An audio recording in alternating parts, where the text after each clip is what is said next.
Hello. Hello.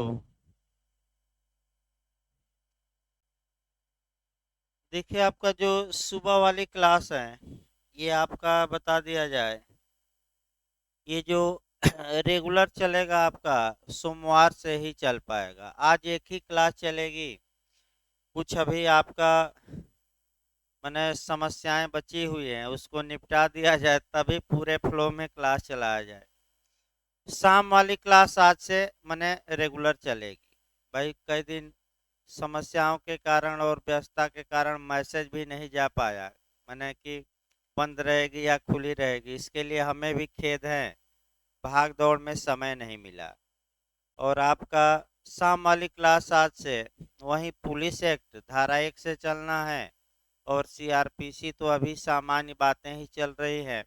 पुरानी CrPC और नई में अंतर बताना है।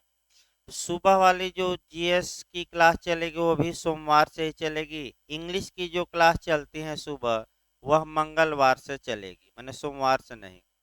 तो जो लॉ की क्लास चल रही थी, जो बीच में आपका 3-4 दिन से रुकी हुई है, वह क्लास आपका फिर पूरे फ्लो में चलेगी सोमवार से। अभी 1-2 दिन समस्याएं हैं, तो पहले समस्याओं से निपट लिया जाए, तब क्लास तो चलाना ही है।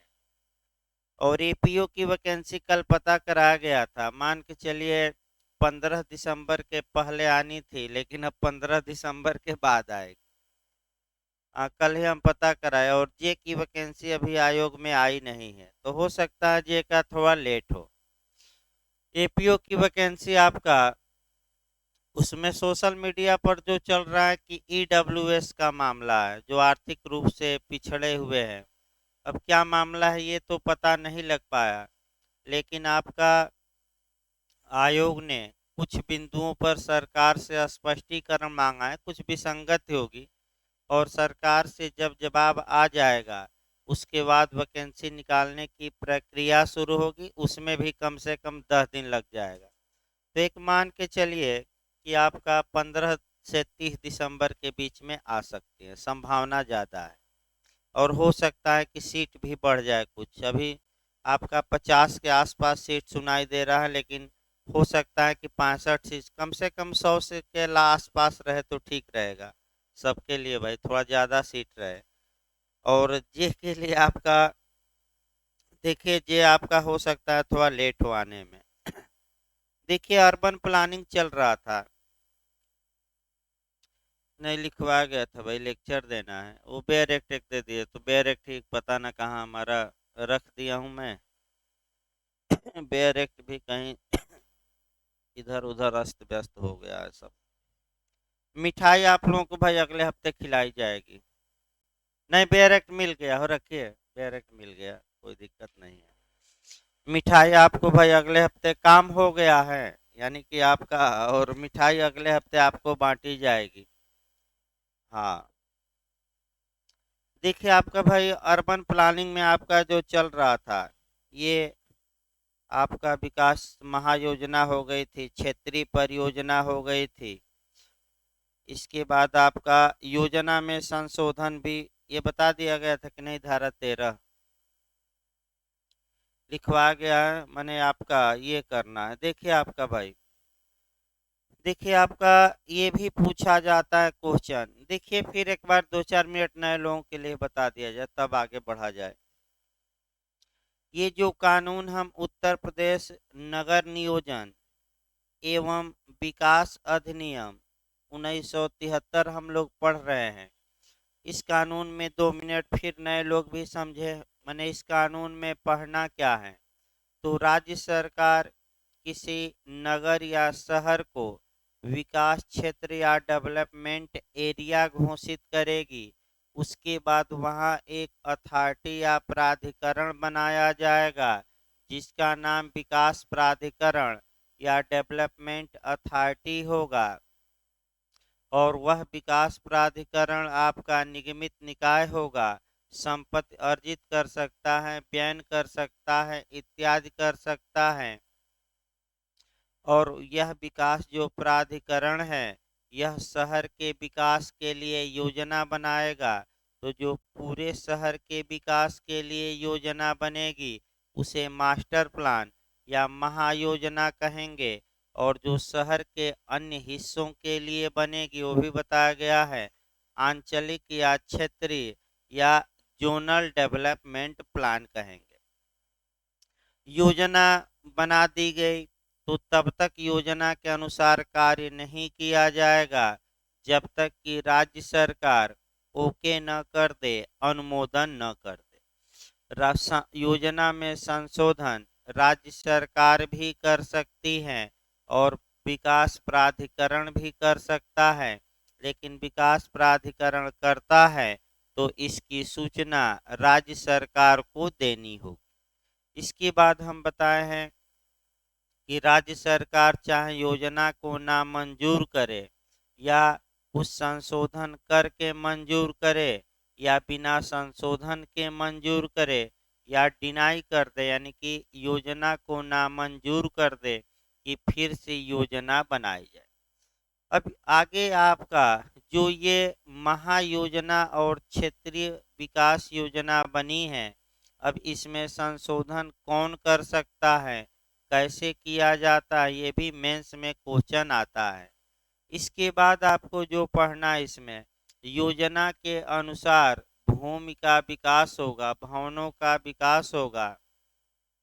अब यानी कि आप विकास अगर आप अपनी भूमि पर मकान या कुछ बनाना चाहते हैं तो विकास प्राधिकरण के यहाँ एप्लीकेशन दीजिए, नक्शा बना कर दीजिए, वह नक्शा ओके कर देगा, तब आप उस नक्शे के अनुसार अपना मकान बनवाइए और फिर विकास प्राधिकरण से पूर्णता प्रमाण पत्र प्राप्त करिए, यानी कि हमने आपके नक्शे के अनुसार विकास भूमि का किया है।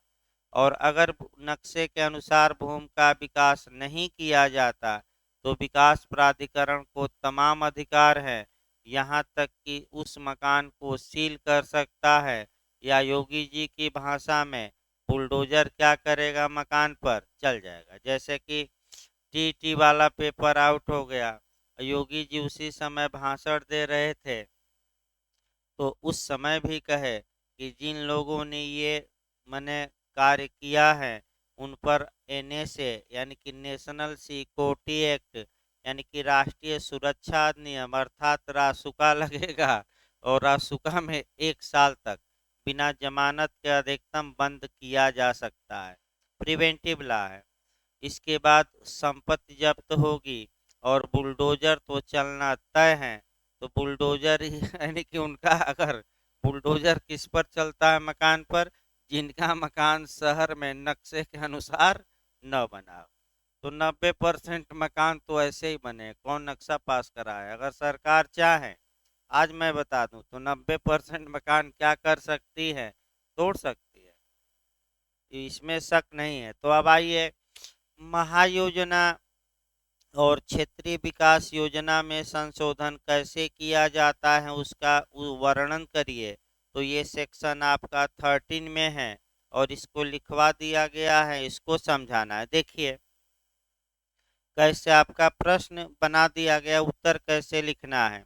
उत्तर प्रदेश नगर नियोजन और विकास अधिनियम 1973 की धारा 13 में महायोजना और क्षेत्रीय विकास योजना के संशोधन के बारे में प्रावधान किया गया है जो निम्नलिखित है। इतना आपका 2-3 लाइन लिख के, और जो बेयर एक्ट की भाषा है वो मैंने अपनी भाषा में भी थोड़ा सुधार कर लिखवाया गया है। देखिए क्या करके भाई, प्राधिकरण महायोजना पहला खंड हम चल रहे हैं। प्राधिकरण महायोजना अथवा क्षेत्रीय विकास योजना में संशोधन होने वाला ऐसा कोई संशोधन कर सकता है जिसे वह उपयुक्त समझता है, जो उसकी राय में योजना के स्वरूप में महत्वपूर्ण परिवर्तनों को प्रभावित नहीं करता और जो भूमि के प्रयोग और जनसंख्या घनत्व के मापदंड की सीमा से संबंधित नहीं है। यानी कि पहले खंड को समझने का प्रयास करिए, तोड़कर लिखवाया भी गया था। यानी कि विकास प्राधिकरण योजना बनाने के बाद और राज्य सरकार द्वारा योजना को मंजूरी मिलने के पश्चात जब चाहे तब उस महायोजना या क्षेत्रीय विकास योजना में एमेंड कर सकता है, संशोधन कर सकता है, जो वह उपयुक्त समझे, यानी कि जो वह उचित समझे। लेकिन इनके जो संशोधन की सीमा है या इनके जो संशोधन प्रतिबंध है, वह ये संशोधन 3 प्रतिबंधों के अधीन है। इसका मतलब ये हुआ कि कौन कौन से ऐसे संशोधन हैं जिसे विकास प्राधिकरण नहीं कर सकता। तो 3 याद करके जाइएगा, ये अपवाद हैं। फिर एक बार इसको देखिए, मन मेंस में भी कई बार पूछा गया, अच्छे से इसको तैयार करना है। विकास प्राधिकरण चाहे मास्टर प्लान हो या जोनल प्लान हो, जो उपयुक्त समझे कभी भी इसमें एमेंड कर सकता है, लेकिन निम्नलिखित संशोधन नहीं कर सकता। तो कौन कौन संशोधन करने की शक्ति आपका विकास प्राधिकरण में नहीं समाहित है, वही आपको जानना है। देखिए, पहला ये कहा जा रहा है कि विकास प्राधिकरण ऐसा कोई संशोधन नहीं कर सकता जो योजना में महत्वपूर्ण परिवर्तन करता है, यानी कि सारवान परिवर्तन करता है, या यानी कि योजना के मूल को या क्रोड को या आधार को बदल देता है। इसको आप संविधान से भी जोड़ सकते हैं, संविधान से अच्छे से आप जोड़ सकते हैं, बेसिक स्ट्रक्चर से जोड़कर पढ़िएगा, यानी कि मूलभूत ढांचा या आधारभूत ढांचा। वही नियम यहाँ भी लागू होगा। केशवानंद भारती बनाम केरल राज्य के वाद में उच्चतम न्यायालय ने यह स्पष्ट किया कि संसद संविधान के किसी भी भाग में माने किसी भी प्रावधान में संशोधन कर सकती है, लेकिन संविधान के क्रोड में, यानी कि संविधान के बेसिक स्ट्रक्चर में संशोधन नहीं कर सकती। उसी प्रकार यहाँ भी याद रखना है कि जो विकास प्राधिकरण है, वह महायोजना या क्षेत्रीय विकास योजना में कोई भी संशोधन कर सकता है, लेकिन ऐसा संशोधन नहीं कर सकता जो योजना में क्रोड हो, महत्वपूर्ण हो, सारवान हो या बेसिक हो। यानी कि आप बेसिक योजना को चेंज नहीं कर सकते, छोटे मोटे चेंजिंग कर दीजिए।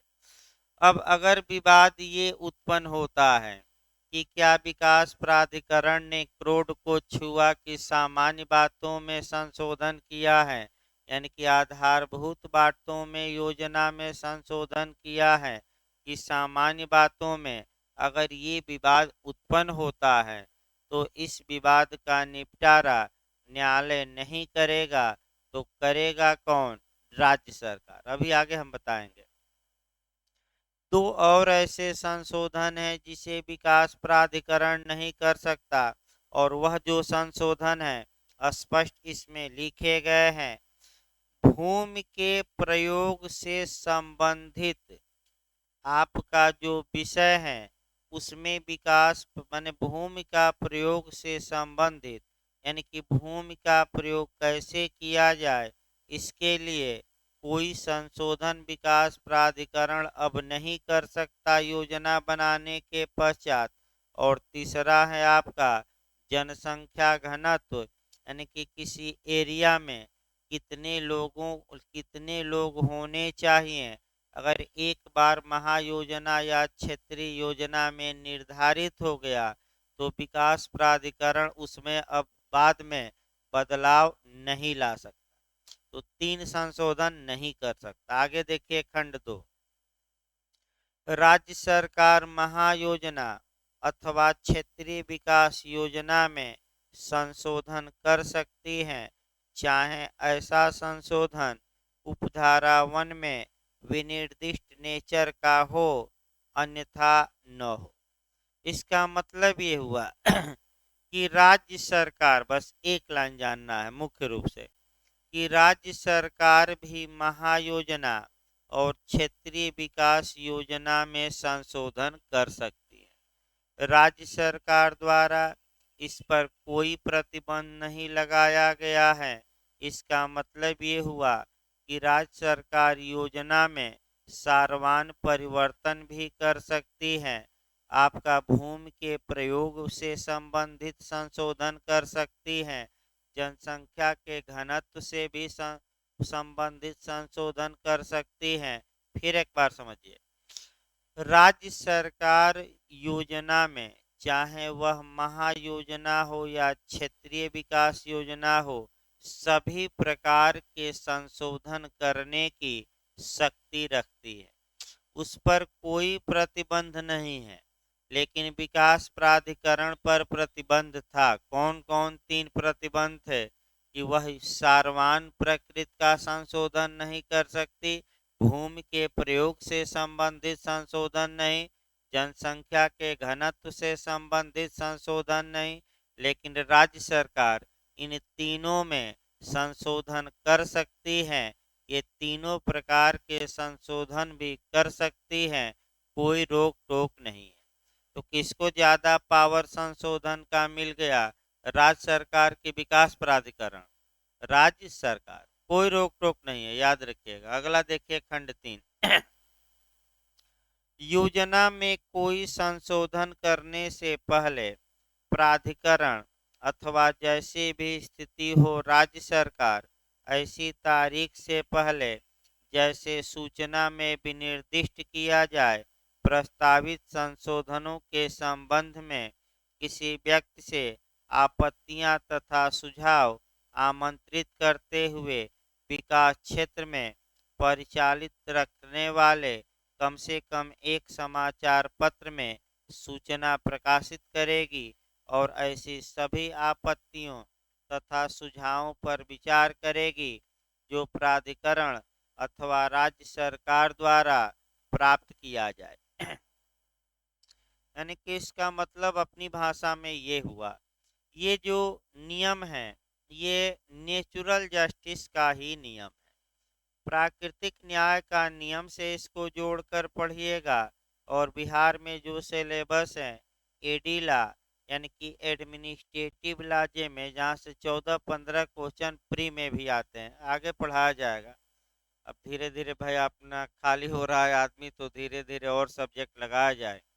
आपका बिहार यूपी मिक्स करके ही चलाया जाए, फिर एपीओ भी है। तो दबाव हम पर भी इस समय ज़्यादा है कि भाई अब 2-4 सब्जेक्ट, 1-2 सब्जेक्ट और भी चलाया जाए। तो 1-2 दिन में आपका मन मान के चले अगले हफ्ते से कुछ स्थिति सुधरेगी आपका क्लास उलास में। हाँ भाई, जो अभी लोग आए हैं सूचना दे दी जाए कि अभी एक ही क्लास चलेगा आपका 9:30 या 9:35 तक, और रेगुलर बैच आपका मैंने सोमवार से चलेगा, कल परसों और नरसों रविवार तक अभी क्लास बंद रहेगी। यानी कि पूरी समस्याओं से आदमी उबर जाए, तब दिमाग अस्थिर करके क्लास चलाए। क्योंकि भाई आपका पढ़ाते समय दिमाग एकदम अस्थिर होना चाहिए, और जरा भी इधर हुआ उधर हुआ तो 313 है तो 314 धारा बोल दिया जाएगा, या मैंने गलत हो जाता है, इसमें कोई शक नहीं है। दिमाग एकदम पढ़ाते समय अस्थिर होना चाहिए। तो कुछ व्यक्तिगत भी काम है और कुछ समस्याएं भी अभी हैं, 1-2 दिन में उससे निपट लिया जाए, और तब एकदम फ्री होकर सोमवार से समय भी बढ़ा दिया जाएगा और पूरा आपके सब्जेक्ट भी चलेंगे। शाम वाला जो क्लास है आज से रेगुलर चलेगा, क्योंकि शाम को कोई दिक्कत नहीं है। तो सुबह अभी फिर बता दिया जाए, सोमवार से चलेगा रेगुलर इसके बाद। और शाम वाला पुलिस एक्ट आपका प्रियम्बल से शुरू करना है, और सीआरपीसी भी आज चलेगी। तो जो लोग भाई आपका नज़दीक रहते हो तो आकर पढ़ सकते हैं शाम को, और जो लोग नहीं आना चाहें तो लाइव क्लास भी चल रही हैं, आप घर बैठे भी पढ़ सकते हैं। लेकिन हमारा प्रयास यही है कि यूपी एपीओ आने से पहले जो पुलिस एक्ट है उसको निपटा दिया जाए, ताकि एक दबाव कम रहे। और सीआरपीसी तो लंबा समय लेगी, और एपीओ का एक सब्जेक्ट और लगा दिया जाए। लगाना क्या, आईपीसी चल ही रही है, सुबह तो एविडेंस लगा दिया जाएगा ताकि आईपीसी एविडेंस और सीआरपीसी एक चलता रहे और उसके बाद जे का चलता रहे। क्योंकि भाई एक बैच आपका मान के चलिए कि यूपी एपीओ का चलाना मजबूरी है उसमें, क्योंकि जे से ज़्यादा आसान और चांस लोगों का एपीओ में है। भाई जे में तो बहुत लंबा पढ़ना पड़ेगा, लेकिन एपीओ में 3-4 माह पढ़ के आप रट्टा मार कर भी निकाल सकते हैं। तो फिर एक बार देखिए आपका एडी लॉ और नेचुरल जस्टिस, तब इसको देखा जाए। प्राकृतिक न्याय का 3 सिद्धांत हैं। पहला, आडी अल्ट्रम परटम, यानी कि दूसरे पक्षकार को सुना जाए। दूसरा, रूल अगेंस्ट बायस, यानी कि पक्षपात न किया जाए। और तीसरा, रीजन डिसीजन, यानी कि जो भी फैसला दीजिए आप रीजन या कारण बताइए। तो जो पहला सिद्धांत हम बता रहे हैं, आडी अल्ट्रम पर्टम, यानी कि दूसरे पक्षकार को सुना जाए, इस सिद्धांत के अनुसार ये है कि अगर आपके कार्य से किन्हीं व्यक्तियों पर प्रभाव पड़ता है तो कम से कम वह कार्य करने से पहले उन व्यक्तियों का विचार एक बार जरूर जान लीजिए। यानी कि इसका मतलब ये हुआ कि अगर विकास प्राधिकरण या राज्य सरकार योजना में संशोधन करना चाहती है तो उस इलाके में जो भी लोग हैं उनका क्या विचार है, उनकी इस संशोधन पर क्या आपत्ति है, कम से कम एक बार उनकी बातों को क्या करे, सुन ले। अब सुनने के बाद चाहे माने न माने हो तो भाई विकास प्राधिकरण राज्य सर, लेकिन एक बार मौका दिया जाए कि आप अपनी बात रखिए कि आपका क्या विचार है। हाँ, सेम यही बात जो मैं बता रहा हूँ किस क्लाज में समाहित है, 3 में। देखिए, राज्य सरकार या विकास प्राधिकरण योजना में संशोधन करने के पूर्व लोगों से आपत्तियां प्राप्त करेगा। इसके लिए जो संशोधन का प्रस्ताव है, मॉडल है, वह उस एरिया में किसी दैनिक समाचार पत्र में आपका प्रकाशित किया जाएगा। दैनिक समाचार पत्र मने ऐसा न्यूज़पेपर जो डेली उस इलाके में निकलता हो, और समय दिया जाएगा। उस समय के अंदर जो आम जनता है उनको जो भी आपत्ति है वह आपत्ति दर्ज कराएंगी। राज्य सरकार संशोधन कर रही है तो राज्य सरकार करे के समक्ष, और विकास प्राधिकरण कर रहा है तो विकास प्राधिकरण। यानी कि कुल मिलाकर ये जो नियम है इसी पर आधारित है कि आरटी अल्ट्रम पर्टम, यानी कि दूसरे पक्षकार को भी एक बार कम से कम क्या किया जाए, सुना जाए।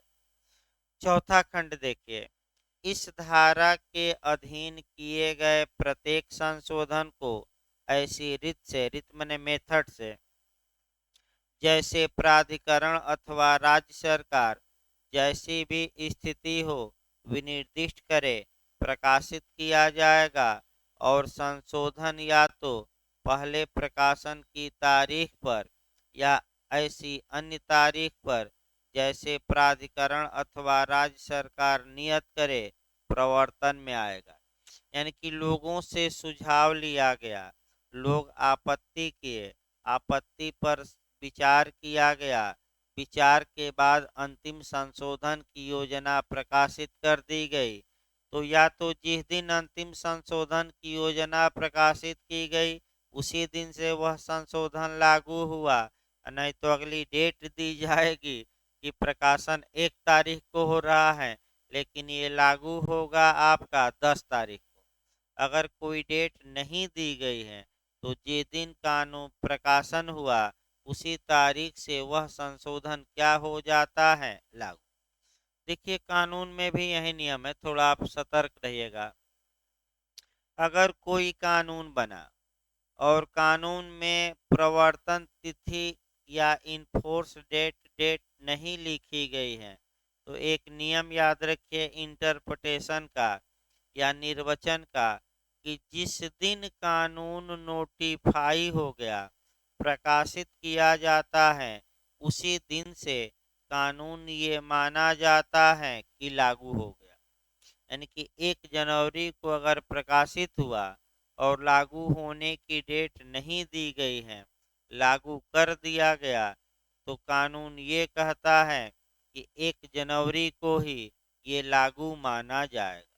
और मैं एक दिन बताया भी था कि बिना प्रकाशन के कानून को लागू करना अवैध होगा। यानी कि सबसे पहले क्या करना पड़ेगा?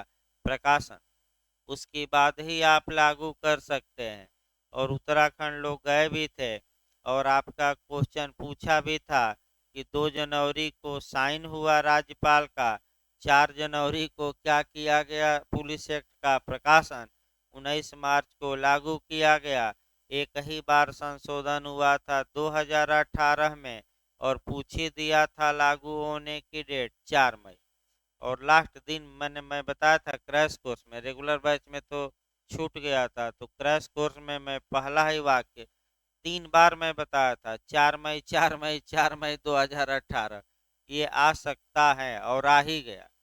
और बाहरी लोग अपना हवा हवाई हो गए और कई कोचिंग के लड़के कर डाले जितने पढ़े थे, और बाहरी लोगों को पता ही नहीं था कि किस तारीख को लागू हुआ।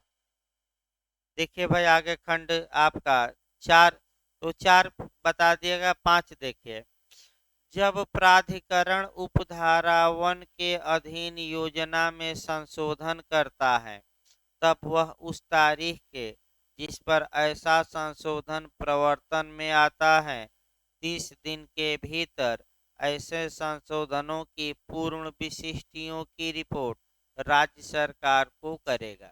ये एचजेएस प्री में भी आता है, मेंस में तो आपको लिखना ही है, जे में। यानी कि अगर विकास प्राधिकरण महायोजना या क्षेत्रीय विकास योजना में कोई संशोधन करता है, तो जिस तारीख को वह संशोधन लागू होता है, प्रकाशन की तिथि से नहीं, किस तारीख से?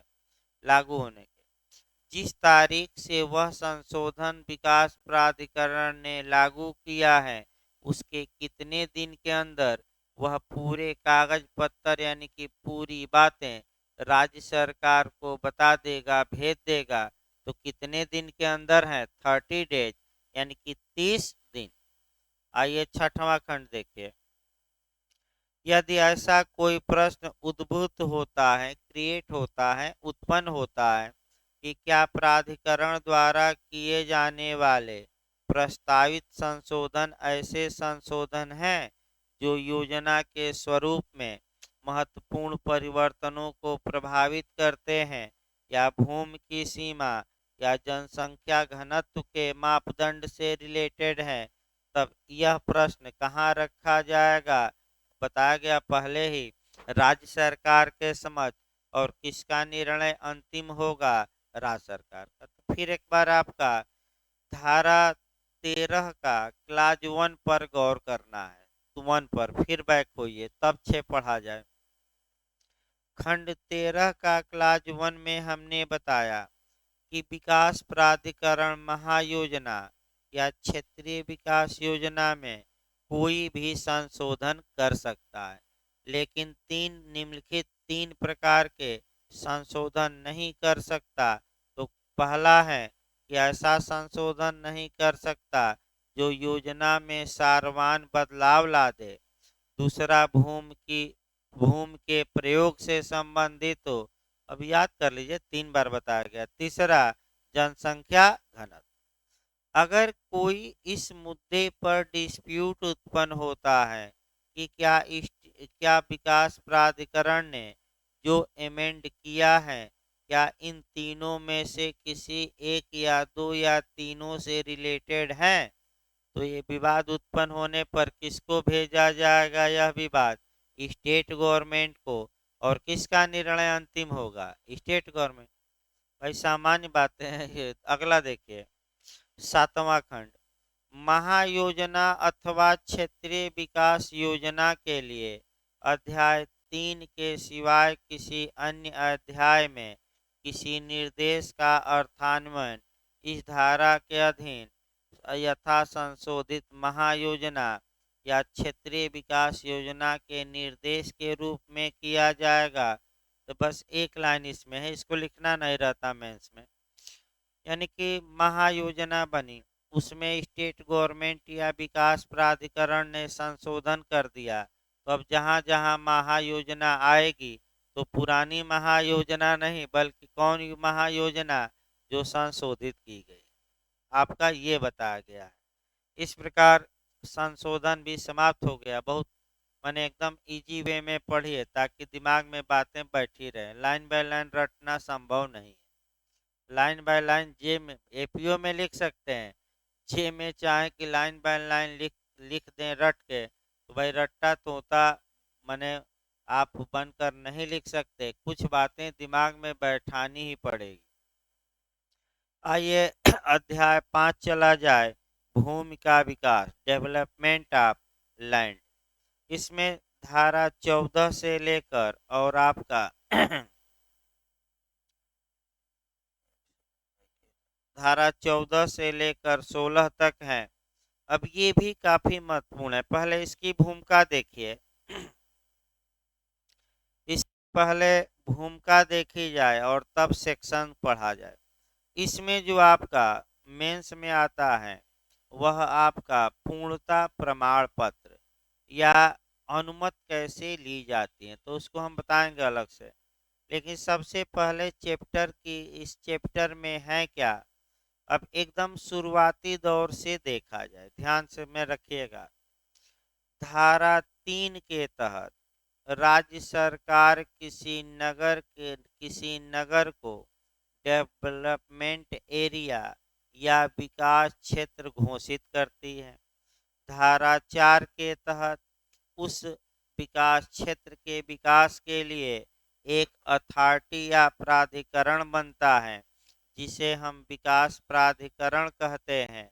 ये विकास प्राधिकरण उस एरिया के विकास के लिए महायोजना बनाता है या क्षेत्रीय विकास योजना बनाता है। क्षेत्रीय विकास योजना का राज्य सरकार ने या महायोजना का अनुमोदन किया, और इसके बाद आपका इसके पहले वाले चैप्टर में संशोधन भी करा दिया गया कि कैसे होगा। अब समस्या ये है कि जैसे ही सेक्शन 3 के तहत किसी एरिया को डेवलपमेंट एरिया घोषित किया गया, तो वहाँ कोई भी व्यक्ति अब अपनी भूमि का विकास यानी कि अपनी भूमि पर कोई भी निर्माण बिना विकास प्राधिकरण के अनुमति के नहीं कर सकता। यानी कि इसका मतलब कि अगर आपको मकान बनवाना है, बाउंड्री लगवाना है, कुछ भी करना है, तो इसके लिए डेवलपमेंट अथॉरिटी से अनुमति लीजिए, नक्शा पास कराइए और तब आप अपने ज़मीन पर काम कराइए। यानी कि ज़मीन आपकी, लेकिन आप अपने मन के अनुसार मकान भी नहीं बना सकते, तो किसके मन के अनुसार बनाना पड़ेगा? विकास प्राधिकरण। इसी में आपका विकास प्राधिकरण घोटालों का महाघोटाला करता है और खूब पैसा अधिकारी कर्मचारी कमाते हैं, करोड़ों अरबों कमा लेते हैं। एक उदाहरण पहले देखा जाए। मान लीजिए आपका विकास क्षेत्र में जमीन है, आप चाहते हैं कि हम फ्लैट बनवाएं, मॉडल दिए, आप मॉडल प्रस्तुत किए। अब देखिए, जब तक पैसा नहीं तब तक वह मॉडल पास नहीं होता, क्योंकि जो अधिकारी हैं कर्मचारी हैं 50 कमी निकालेंगे। यानी कि पैसा जब तक नहीं देंगे, ये संशोधन करिए, वो करिए, यहाँ खिड़की वहाँ दरवाजा, ये सब अपना ताम झाम बताते रहेंगे। और जैसे ही 50,000 1,40,000 लेंगे, वैसे ही नक्शा आपका गलत भी हो तो क्या हो जाएगा? पास। तो एक ये भी है कि ये भ्रष्टाचार का अड्डा भी बन गया। और एक आपका नोएडा गाजियाबाद में यादव सिंह था, कई अरब रुपए प्राप्त उससे हुए, अध्यक्षता विकास प्राधिकरण का, और कई अरब कमाया था दो मैंने 5 6 7 साल में। और वो तो सीबीआई के चंगुल में फंस गया, नहीं तो राज्य सरकार उसका कुछ बिगाड़ ही नहीं पाती। तो इन लोगों का देखिए आपका जो अधिकारी रहते हैं उनका सेटिंग होता है। जो भी सरकार आती है पार्टी फंड में चंदा देते हैं गुप्त रूप से और सरकार के भक्त बन जाते हैं। तो यादव सिंह यही करता था, जो भी पार्टी आती थी वो करता क्या था, बस 1 करोड़ 2 करोड़ चंदा पार्टी फंड में दे दिया, नाम चला गया और सारी आपका जो शिकायतें थी दब गई। लेकिन वो तो भाई सीबीआई आ गई, ईडी आ गई केंद्र से, तो अपना पकड़ लिया गया, जेल में गया। नहीं तो राज्य सरकार उसके खिलाफ कोई कार्रवाई करने में असमर्थ थी, असमर्थ नहीं थी, असमर्थ समर्थ तो थी, कर ही नहीं रही थी। तो तमाम ऐसे उदाहरण हैं जहाँ की आपका माने भ्रष्टाचार के जन्मदाता है सब, करप्शन के। तो इसी को हमें देखना है कि भूमि का अब इस विकास क्षेत्र में भूमि का विकास कैसे होगा। आप विकास करना चाहते हैं तो एप्लीकेशन दीजिए, नक्शा प्रस्तुत करिए विकास प्राधिकरण के उपाध्यक्ष के समक्ष। उपाध्यक्ष अगर ओके कर दिया तो उस नक्शे के अनुसार क्या करिए, मकान बनाइए और मकान बनाकर एक प्रमाण पत्र किससे ले लीजिए, विकास प्राधिकरण से, पूर्णता प्रमाण पत्र कि हमने नक्शे के अनुसार सब कुछ किया। तो यही आपका पढ़ना है। तो यहाँ जो आपका क्वेश्चन बनता है, सेक्शन आपका मुख्य रूप से 15 से बनता है, 16 से बनता है, लेकिन एक बार पूरा पढ़ा दिया जाए ताकि कंसेप्ट भी क्लियर रहे। देखिए अब धारा 14 विकसित क्षेत्र में भूमि का विकास। अब क्लास वाइज देखिए, खंड 1 धारा 3 के अधीन विकसित क्षेत्र के रूप में किसी क्षेत्र की घोषणा के पश्चात किसी व्यक्ति अथवा निकाय जिसमें सरकार का विभाग भी शामिल है द्वारा उस क्षेत्र में भूमि का कोई विकास नहीं किया जाएगा अथवा क्रियान्वयन नहीं किया जाएगा या जारी नहीं रखा जाएगा जब तक ऐसे विकास के लिए इस अधिनियम के प्रावधानों के अनुसार उपाध्यक्ष से लिखित में अनुमति प्राप्त न कर ली गई हो। इसका मतलब ये हुआ कि अगर कोई संस्था है, कोई विभाग है या कोई व्यक्ति है, धारा 3 के तहत राज्य सरकार ने किसी क्षेत्र को विकास क्षेत्र घोषित कर दिया है, तो अब अपनी भूमि का विकास वो अपने मन से नहीं कर सकता। तो किसकी लिखित अनुमति लेनी पड़ेगी, विकास प्राधिकरण के अध्यक्ष की कि उपाध्यक्ष की? उपाध्यक्ष। लिखित अनुमति, मौखिक नहीं। अब इसमें 2-3 बातें हैं। भूमि का विकास मतलब कि आपका नया मकान इत्यादि बनाइए या जो भी बनाइए, और अगर विकास कार्य चल रहा है तो जैसे ही धारा 3 की घोषणा होती है, अब विकास कार्य को आगे आप नहीं बढ़ा सकते, वहीं विकास कार्य को क्या करिए, रोक दीजिए। और किससे अनुमति लीजिए कि हम विकास आगे बढ़ाना चाहते हैं, उपाध्यक्ष से। अब इसमें भी लोग काम करते हैं, देखिए कैसे करते हैं भाई। दिन भर तो चेले चपाटी विकास प्राधिकरण के घूमते रहते हैं। अब लोग क्या करते हैं कि ये काम हो गया है, केवल आपका छत डालना है, तो रात में 25-50 या 10-20 लेबरों को एकत्रित करेंगे, 9 बजे से काम लगाएंगे और सुबह तक अपना काम क्या होगा, फिनिश। अब आए विकास प्राधिकरण बुलडोजर लेकर गिराए। मैंने बनने के बाद गिराना आसान काम नहीं है। यह तो विकास प्राधिकरण वाले देखे होंगे पहुंचते कब हैं। आप नींव खोद लीजिए, आपका सब कुछ हो गया, जब स्लिप पड़ने लगता है उसके पहले ही पहुंचेंगे और धमकाएंगे कि आपने किया, एफआईआर कर दूंगा, वो कर दूंगा, गिरवा दूंगा, पूरा धमकाते हैं। उसके बाद कहेंगे कार्य बंद करो, तो कार्य भाई लोग बंद कर देते हैं। फिर आपका जुगाड़ में दौड़ने लगते हैं, फिर जुगाड़ मिल गया तो कुछ अपना वहीं ऊपर का दे दीजिए और धीरे से काम फिर शुरू कर दीजिए। और जो वकील साहब 1-2 रहते हैं तो वो तो मारपीट भी कर लेते हैं। 1-2 हमारे भी मने परिचित के हैं, वो एफआईआर कर दिए थे कि ये हमारे घर में आकर चोरी किया है, तो जाकर माफी मांगने लगा। यानी कि वकीलों के घर पर जल्दी अटैक नहीं करते, क्योंकि जानते हैं कि मार भी खाएंगे और आपका मुकदमा भी वकील साहब फर्जी कर देंगे, तो जाकर कोर्ट कचहरी लड़ना पड़ेगा। तो जल्दी वकीलों के साथ मने करते हैं, लेकिन थोड़ा डरते भी हैं कि कुछ हो सकता है। लेकिन आम आदमी को बिना पैसा लिए हुए, मैं बता दूं, काम नहीं करने देते, नहीं तो सील हो जाता है। कई बिल्डिंगें सील हुई, फिर 15 दिन बाद बन गई। यानी कि 15 दिन में आपका क्या हुआ, या तो उपाध्यक्ष से अनुमति ले ली गई, या क्या दे दिया गया, पैसा। तो अनुमति तो कम ही ली जाती है, आपका पैसा ही देकर काम किया जाता है। देखिए आपका खंड 2 देखिए, किसी विकसित क्षेत्र में किसी योजना के प्रवर्तन में आने के पश्चात उस क्षेत्र में कोई विकास नहीं किया जाएगा अथवा क्रियान्वयन किया नहीं किया जाएगा या जारी रखा जाएगा, जब तक कि ऐसा विकास ऐसी योजना के अनुरूप न हो।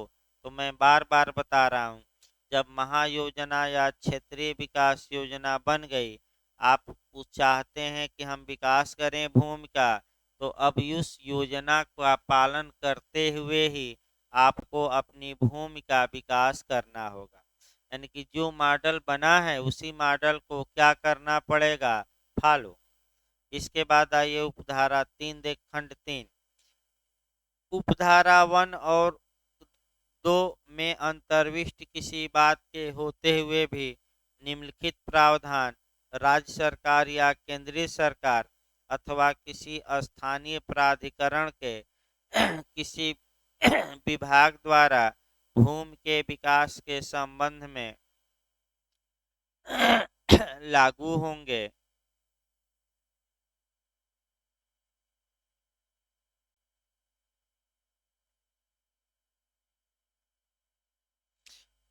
इसको कल बताइए, आपका सोमवार को चलेगा भाई, समय भी हो गया, थोड़ा जाना है हमें। भाई फिर एक बार आपको सूचित किया जाता है, माने कि जो सुबह वाला क्लास है आपका मंडे से चलेगा, कल परसों अभी बंद रहेगा।